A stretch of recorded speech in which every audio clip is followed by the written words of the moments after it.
దీంట్లో ఇప్పటికే party student విభాగము యూత్ విభాగము యాక్టివ్గా దీని మీద నిరసనలు తెలుపుతూ ఉంది. పార్టీ మొత్తం దీన్ని ఓన్ చేసుకొని ఫైట్ చేస్తూ ఉంది. రాబోయే రోజుల్లో ఈ నిరసనలు ఇంకా ఉధృతం పెంచుతాం. అంటే కార్యకర్త నుంచి మా పార్టీ అధ్యక్షుడి వరకు ప్రతి ఒక్కరూ దీని మీద ఫైట్ చేయబోతూ ఉన్నాము.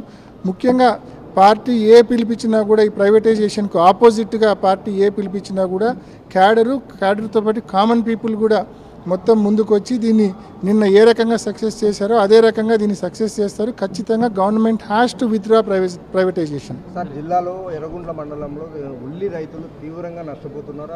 అయినప్పటికీ కూడా రాష్ట్ర ప్రభుత్వం గిట్టుబాటు ధర కల్పించడం లేదు. అలాగే వర్ష ప్రభావం వల్ల ఉల్లి రైతులు తీవ్రంగా నష్టపోతున్నప్పటికీ రాష్ట్ర ప్రభుత్వం ఎటువంటి చర్యలు తీసుకోవడం లేదు. అలా చూడొచ్చు. ఉల్లి రైతుల విషయంలో ఈ ప్రభుత్వ తీరు ఎంత అధ్వానంగా ఎంత ఘోరంగా ఉందంటే నిజంగా చరిత్రలో ఎప్పుడు కూడా ఇంత ఘోరమైన రేట్ల పతనం లేదు.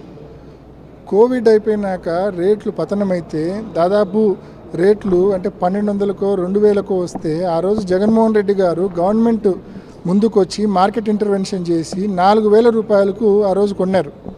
4000 రూపాయలకు కొన్నారు. అంటే 40 రూపీస్ పర్ కేజీ కొన్నారు ఆ రోజు.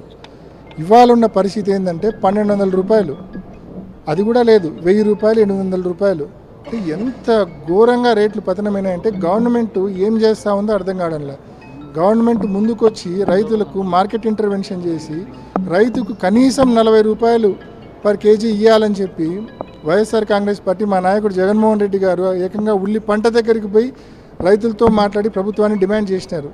ఇప్పటికీ ప్రభుత్వంలో ఎటువంటి చలనం లేదు. నిన్న ఒక మీటింగ్ పెట్టి చంద్రబాబు నాయుడు గారు ఒక కాన్ఫరెన్స్ ఒక రివ్యూ తీసుకొని ఏదో ప్రతి ఎకరాకు ఇంత ఇస్తాం, ప్రతి హెక్టార్కు ఇంత ఇస్తామని. ముందు మీరు మార్కెట్ ఇంటర్వెన్షన్ చేయండి. మార్కెట్ ఇంటర్వెన్షన్ చేసి ఉన్న పంటను కొనుగోలు చేయండి. రైతు దగ్గర ఏం చేసుకోవాలి? ఆ పంట 800 రూపాయలకు అమ్ముకోవాలన్నా, కేజీ 8 రూపాయలకు 6 రూపాయలకు అమ్ముకోవాలన్నా? అమ్ముకోలేరు కదా. అంటే పంటను చూస్తా ఉండగా నేలపాలు చేయలేరు కదా, రోడ్డు పాలు చేయలేరు కదా. ముందు మార్కెట్ ఇంటర్వెన్షన్ చేసి కనీసం కేజీ 40 రూపాయలు కొనుగోలు చేసేలా చర్యలు తీసుకోమని చెప్పి ప్రభుత్వాన్ని డిమాండ్ చేస్తూ ఉన్నాం.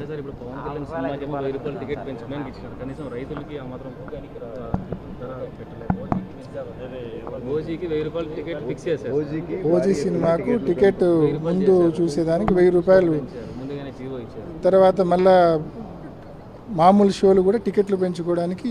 సరే, ఇవన్నీ మనం చూస్తూ ఉన్నాం. ప్రభుత్వం చేతిలో ఉంది కదా అని చెప్పి మిస్యూజ్ ఆఫ్ పవర్ ఏ రకంగా చేస్తూ ఉన్నారో సినిమాల కోసం చూస్తూ ఉన్నాం. ఒకటే కోరుతూ ఉన్నాం, మీరు ఏమైనా కాలబెట్టుకోండి, రైతులను అయితే వచ్చి ఆదుకోండి. రైతులకు ఉల్లి పంటకు మద్దతు ధర ఇచ్చి కొనుగోలు చేయండి. యూరియా రైతులు కిలోమీటర్ల క్యూ లైన్లో నిలబడకుండా రైతులకు అందుబాటులో గతంలో వైఎస్ఆర్ కాంగ్రెస్ పార్టీ ఏ రకంగా ఆర్బీకేలో ఇచ్చిందో ఆ రకంగా రైతుకు అందుబాటులో ఆర్బీకేలో సప్లై చేయండి. ఈ రకంగా రైతు వ్యతిరేక విధానాలు పక్కన పెట్టి రైతుకు ఉపయోగపడే పనులు, విత్తనాలు, ఎరువులు, అదేవిధంగా గిట్టుబాటు ధరలు ఇవన్నీ కల్పించే విషయంలో గట్టిగా చర్యలు తీసుకోమని డిమాండ్ చేస్తూ ఉన్నాం.